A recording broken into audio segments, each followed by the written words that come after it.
Common మ్యాన్‌గా అంటే ఆలోచన అనేది పరిణితి చెందిందనుకోవచ్చా? ఢిల్లీలాగా మన తెలంగాణ రాష్ట్రమో, ఏపీ రాష్ట్రమో ఉందనంటారా? మీరు చెప్తున్న చెప్పేది దాని ప్రకారం ఎట్లా? లేదంటున్నాను. ఎట్లా? లేదు. అంటే కామన్ మ్యాన్‌కి టైం లేదని చాలా సందర్భాల్లో చెప్పారు మీరు. మనకి హ్మ్. మన దేశంలో హ్మ్. ఎన్నికలకు ఓటు వేయటమే తప్ప, మనసులో ఉన్న బాధనో, కోపాన్నో ప్రకటించడం తప్ప, హ్మ్. లేకపోతే ఆశను, నమ్మకాన్నో ప్రకటించడం తప్ప, హ్మ్. ఏ స్థాయిలో ఏ పనులు జరుగుతాయి, హ్మ్. ఎవరు దేనికి బాధ్యులని అవగాహన లేకుండా వ్యవస్థ నిర్మాణం చేస్తున్నది ప్రజల తప్పు కాదు. హ్మ్. మన వ్యవస్థ నిర్మాణం చేసిన వాళ్ళ తప్పు. అధికార కేంద్రీకరణ వల్ల, హ్మ్. ప్రజలకు సేవలు అందకపోవటం చేత, నిరంతర అవినీతి వల్ల హ్మ్. ఏదో ఓటు వేయటం, ఓటు ద్వారా మన మనసులో ఉన్న భావన వ్యక్తం చేయడమే తప్పితే, హ్మ్. ఓటుని గుణాత్మక పరిశీలన చేసి వీళ్ళు బాగా చేస్తే వీళ్ళకి మద్దతు ఇచ్చాం, లేకపోతే వ్యతిరేకం చేసాం అన్నట్టు పెద్ద తీసుకురావట్ల. 180 మంది అట్లా అన్ని చోట్ల ఒకే రకంగా ఓటేస్తున్నారు. 100కి 10-20 మంది మాత్రమే హ్మ్. కాస్త లోక్సభ, అసెంబ్లీ కొంత ఆలోచించి ఓటేయగలుగుతున్నారు. ఓకే. కాబట్టి ఈ పరిణితి మరింత తగ్గిస్తుంది ఈ హ్మ్. ఆలోచన. అంటే వన్ నేషన్ వన్ ఎలక్షన్ వల్ల వ్యయం తగ్గుతుందంటారా? పెరుగుతుందంటారా? ఏం చెప్తారు? ఖర్చు అంటారా? ఖర్చు. యెస్. ఖచ్చితంగా ఒక్కసారి పెడితే కొంత తగ్గుతుంది. కానీ ఎంత తగ్గుతుంది? మనం దాన్ని కూడా ఎట్లా సార్ పర్స్పెక్టివ్‌లో ఈవీఎంలు చూడాలి. ఎక్కువ పెట్టాల్సి ఉంటుంది. ఇప్పుడు బ్యాలెట్ అయితే కూడా ఎక్కువ ఒక 8 లేక at a time 9,000 Lok Sabha security. ఎన్నికలకి 9,000 కోట్లు ఖర్చయింది ఈసారి. యెస్.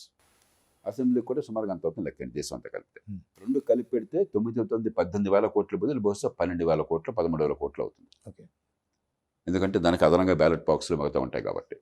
అంటే మీకు మిగిలేదంతా ఒక 5-6 వేల కోట్లు మిగులుతుంది. నేను పొదుపరిని కాబట్టి ఒక్క రూపాయి మిగిలినా సంతోషం. ఓకే. నేను ఒక ₹1,00,00,000 మిగిలినా కూడా దాన్ని పొదుపు చేయాలని కోరేవాడిని. కానీ ఒకసారి దేశం దృష్టిలో ఆలోచిస్తే రోజుకి యూనియన్ ప్రభుత్వము, రాష్ట్ర ప్రభుత్వాలు కలిసి ఖర్చు పెట్టే డబ్బెంతో తెలుసా? మీరు గెస్ చేయండి. హ్మ్. ఒక్క రోజుకు ఒక్క పెట్టే రోజు. ఖర్చు హ్మ్. ఎంతో తెలుసా మీకు? హ్మ్. 20,000 కోట్ల రూపాయలు. ఒక్క రోజు ఖర్చులో 4వ వంతు సేవ్ అవుతుంది. హ్మ్. 5 ఏళ్లకు ఒకసారి. ఎంత సేవ్ అయినా మంచిదే. యెస్. అది యెస్. పెద్ద విషయమా? ఎగ్జాక్ట్‌లీ. అది నిజంగా పెద్ద విషయమా అది? హ్మ్. మనం ఏంటంటే ముందు ఒక నిర్ణయానికొచ్చి, నిర్ధారణకొచ్చి, కారణాల తర్వాత వెతుకుతున్నాం. పరిపాలన ఎప్పుడు కూడా వాస్తవాలు చూసి, తర్కాన్ని ఉపయోగించి పరిష్కారం వెళ్ళాలి గానీ, పరిష్కారం ముందు చెప్పేసి ఏదో ఒకటి మనసులో పుట్టింది, బుర్రలో పుట్టిన బుద్ధి ప్రకారం, తర్వాత దానికి కారణాలు వెతికి, హ్మ్. దానికి సాక్ష్యాలు వెతికి, దానికి వాదిస్తే పెద్ద ఫలితాలు రావు. హ్మ్. హేతుబద్ధంగా ఉండాలి. ప్రభుత్వాలు ఎప్పుడు చాలా ఆచితూచి వ్యవహరించాలి. ఏదో ఒకటి చేద్దాం, ఏదో చేయాలి. హ్మ్. ప్రజాస్వామ్యం అంతా బాగోలేదని నేనే చెప్తున్నాను. హ్మ్. ఎన్నికల సంస్కరణ రావాలి. దానిలో అనుమానం లేదు. మొట్టమొదటి నుంచి దానికోసం బావుట ఎత్తిందే నేను. హ్మ్. ఆ ఉద్యమంకు పోరాడిందే లోక్సత్తా. యెస్. ఖచ్చితంగా మార్పులు రావాలి కాబట్టి ఏదో ఒక మార్పు తేవాలంటాం కాదు. ఏ మార్పు? ఎలాంటిది? నిజంగా రోగానికి మందా కాదా? ఏదో ఫలితం సరిగ్గా వస్తుందా లేదా? మంచి జరుగుతుందా? ఆలోచించకుండా గుడ్డెద్దు చెవిలో పడ్డట్టు ఏదో ఒకటి చేస్తే వికటిస్తుంది. Right sir. అంటే ఈ ఎలక్షన్‌లన్నీ గూడా పారదర్శకంగా ఎలక్షన్ కమిషన్ పనిచేయాలంటే జేపీ గారు ఏం సూచనలు ఇస్తారు? ఎలక్షన్ కమిషన్ పారదర్శకంగా బ్రహ్మాండంగా చేస్తోంది. హ్మ్. వాళ్ళ పని వరకు. వాళ్ళ పని ఏంటి? ఎక్కడ సార్ ఎక్కడ చేస్తుంది? మీరు చెప్పినట్టు గతంలో 100 కోట్లకు ఎమ్మెల్యే ఖర్చు పెట్టి అందరికీ తెలుసు. మీడియాలో అది వచ్చిందంటారు. అది కానీ ఎలక్షన్ ఏం కమిషన్ పని చేస్తుంది కాదు. అనేదే మనం డౌట్ ఇప్పుడు. మీరు అందుకని మనకందరికీ హ్మ్. ఎలక్షన్ కమిషన్ తలుచుకుంటే దేశం రాజకీయం మొత్తం మారుస్తుంది అనుకుంటున్నాం. అది వాడి పని కాదు. ఓకే. సుప్రీంకోర్టు తలుచుకుంటే దేశం అంతా మారిపోతాం అనుకున్నాం. వాడి పని కాదు. హ్మ్. రాజకీయం పని రాజకీయం చేయాలి. ఓకే. గుర్రం పని గుర్రం చేయాలి. గాడిద పని గాడిద చేయాలి. హ్మ్. ఎలక్షన్ కమిషన్ బాధ్యత హ్మ్. పోలింగ్ బూత్లు ఏర్పాటు చేయటం, ఓటర్ల జాబితా తయారు చేయటం, హ్మ్. మీరక్కడ స్వచ్ఛందంగా యెస్. స్వేచ్ఛగా ఓటు వేసి ఏర్పాటు చేయటం, హ్మ్. ఆ ఓట్లని న్యాయంగా లెక్కించడం, హ్మ్. ఎవరు గెలిచారో ప్రకటించడం, ఆ పని బ్రహ్మాండంగా చేస్తున్నారు. వెనకాల జరుగుతుందండి ఓటుకి డబ్బులు ఇవ్వటము, యెస్ సార్. ప్రలోభాలు పెట్టడము, హ్మ్. పార్టీలు తాత్కాలికమైన తాయిలాలు ఇచ్చి అభివృద్ధిని పక్కన పెట్టడము, కుల మతం ప్రేరేపించడం ఎన్నికల సంఘం బాధ్యత కాదు అది. మరి ఏదో చట్టాలు ఎవరు పెట్టుకున్నాం చేయాలి కానీ సార్ అది? ఎవరు చేయాలంటారు? ఎన్నికల వ్యవస్థను మార్చుకోవాలి. ఇది రాజకీయ ప్రక్రియ. ఎన్నికల సంఘం చెప్పిందా మీకు? సో పార్టీ పార్లమెంట్‌లో నాయకులు కొడుకుల్ని మళ్ళీ నాయకులు తీసుకోమని చెప్పని హ్మ్. ఎన్నికల సంఘం చెప్పింది. 5వ తరం 6వ తరం వాళ్ళని భారతసత్తా నాయకుడిని తెమ్మని చెప్పని. అంటే ఇప్పుడు ఒక ఎమ్మెల్యే 100 కోట్లు ఖర్చు పెట్టింది అందరికి బహిరంగంగా ఓపెన్‌గా తెలుసు. ఎవరు అరెస్ట్ చేయాలి? ఎవరు పట్టుకోవాలి? అంటే పార్లమెంట్ వ్యవస్థలో మార్పులు ఏమైనా జరగాలంటారా? మళ్ళీ ఏమైనా బిల్ పెట్టాలంటారా? ఇది అరెస్టుల వల్ల తేలదు. హ్మ్. భారతదేశం మొత్తంలో 4 లక్షల జైలు సెల్స్ ఉన్నాయి. మొత్తం జైళ్లలో ఉన్నటువంటి యెస్. వాళ్ళ సంఖ్య హ్మ్. 4 లక్షలు. హ్మ్. ఒక్క పార్లమెంట్ నియోజకవర్గంలో 4 లక్షలకు పైచిలకు డబ్బులు పంచుతున్నారు. హ్మ్. అంటే 4 లక్షల మంది ఒక్క నియోజకవర్గంలో అరెస్ట్ చేయాలి. హ్మ్. పంచే వాళ్ళని, తీసుకునే వాళ్ళని. హ్మ్. ఈ 2 నేరం చట్టరీత్యా. హ్మ్. చట్టంతో నిర్ణయం అవుతుంది అది.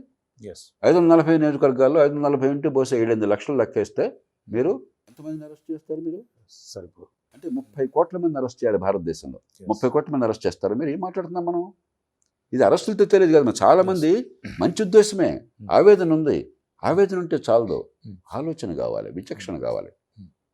వ్యవస్థీకృతమైనప్పుడు డబ్బుల పంపిణీ చాలా రాష్ట్రాల్లో, ఆంధ్రప్రదేశ్లో మన ఎన్నికల్లో ఇందాక చెప్పారు డబ్బు వచ్చి ఎస్ ప్రభుత్వం పెట్టే ఖర్చు మాట్లాడుతున్నారు. అసలు ఖర్చు అది కాదు. 10,000 కోట్లు ఖర్చు అయింది దివాళా తీసినటువంటి రాష్ట్రంలో, ఖజానా డబ్బులు లేని రాష్ట్రంలో. ఆ 10,000 కోట్ల ఖర్చు మీరు అరెస్టులు చేస్తే ఆగుతుందా? ఎన్నికల వ్యవస్థను మార్చండి, దానికి దామాషా పద్ధతి పెట్టండి, ఎమ్మెల్యే పదవికి గిరాకీ తగ్గించండి. ప్రత్యక్ష ఎన్నిక పెట్టారనుకోండి, ఎమ్మెల్యే వల్ల ప్రభుత్వం ఆధారపడదు. మీరు చాలా సంవత్సరాల నుంచి దామాషా పద్ధతి గురించి చెప్తున్నారు సార్. అది కానీ ఎందుకని అమల్లోకి రావట్లేదు? అంటే మనం దానికి అందుకనే లోతుగా ఆలోచించకూడదు. ఆర్భాటము, హడావిడి, ఆడంబరము, హంగామా ఎక్కువైపోయినాయి. ప్రభుత్వాలు నిర్ణయాలు చేసినప్పుడు చాలా లోతుగా ఆలోచించాలి. అసలు సమస్య ఏంటి, ఏమి సాధించదలుచుకున్నాం, దానికి ఏదైతే పరిష్కారం, ఇది పరిష్కారం అవుతుందా, సమస్య జటిలమవుతుందా? ఓకే. ఇప్పుడు ఏది దామాషా పద్ధతి కూడా అన్నిటికీ పరిష్కారం కాదు, కొన్నిటికి ఇబ్బంది కలదు. దామాషా పద్ధతిలో సుస్థిర ప్రభుత్వం బదులు అస్థిర ప్రభుత్వం రావచ్చు. కాబట్టి అస్థిరత రాకుండా మనం ఏం చేయొచ్చు, లేకపోతే కొన్నాళ్ళకి మంది వేస్తే ఉన్నాళ్ళు కూడిపోతుంది. మళ్ళీ డైరెక్ట్ ఎలక్షన్ దానికి ప్రత్యక్ష ఎన్నిక అనుకోండి, దానిలో కూడా సాధక బాధకాలు ఉన్నాయి. రాష్ట్రంలో బాగుంటుంది, జాతీయ స్థాయిలో వ్యతిరేకత వస్తుంది. కాబట్టి చాలా ఊరికే నా మనసులో ఒక ఆలోచన పుట్టింది కాబట్టి చేసేద్దాం అంటే కరెక్ట్ కాదు. అది ప్రజాస్వామ్యం గురించి ఆలోచించేవాళ్ళు ఒక సంస్కరణ ప్రతిపాదించినప్పుడు చాలా ఆచితూచి వ్యవహరించాలి. అభ్యంతరాలని గమనంలోకి తీసుకోవాలి. ఉదాహరణకి పాలనా సమాచారం కోసం గట్టిగా పోరాడి నేను సాధించాను. కొంతమంది ఏం వాదించారు, మంత్రివర్గ సమావేశంలో, కేబినెట్ సమావేశంలో జరిగిన ప్రతి చర్చ ఎవరేం మాట్లాడారో మొత్తం మాకు తెలియాలా, రహస్యం ఏంటి అన్నారు. నేను చెప్పాను, ఏం మాట్లాడుతున్నారా మీరు? కేబినెట్ ఉమ్మడిగా ప్రజలకు బాధ్యత వహిస్తుంది, కానీ విడివిడిగా కాదు. ముఖ్యమంత్రి ఒక మాట చెప్పి, మరో మంత్రి ఇంకో, హోంమంత్రి ఒక మాట చెప్పి, ఫైనాన్స్ మినిస్టర్ ఇంకో మాట చెప్పి, రెవెన్యూ మినిస్టర్ ఒక మాట చెప్తే అధికారికంగా బయట ఇంకా పరిపాలన ఉంటుందా? ఉండదు. కప్పలు తెక్కడి అవుతుందా పరిపాలన? అరాచకత్వం వస్తుంది. కాబట్టి మనకు తెలుసుకున్న హక్కు ఏంటి, ఏ నిర్ణయం చేసావు, ఏ కారణంగా చేసావు, అంతేగాని ఎవడెవరితో మాట్లాడావో చెప్పాల్సిన అవసరం లేదు. ఫైనల్ అవుట్పుట్ చెప్పకూడదు, సరిపోతుంది. అది మనం కావాల్సింది పారదర్శకత, కానీ నగ్నత్వం కాదు. కాబట్టి ఆ విచక్షణ ఉండాలి.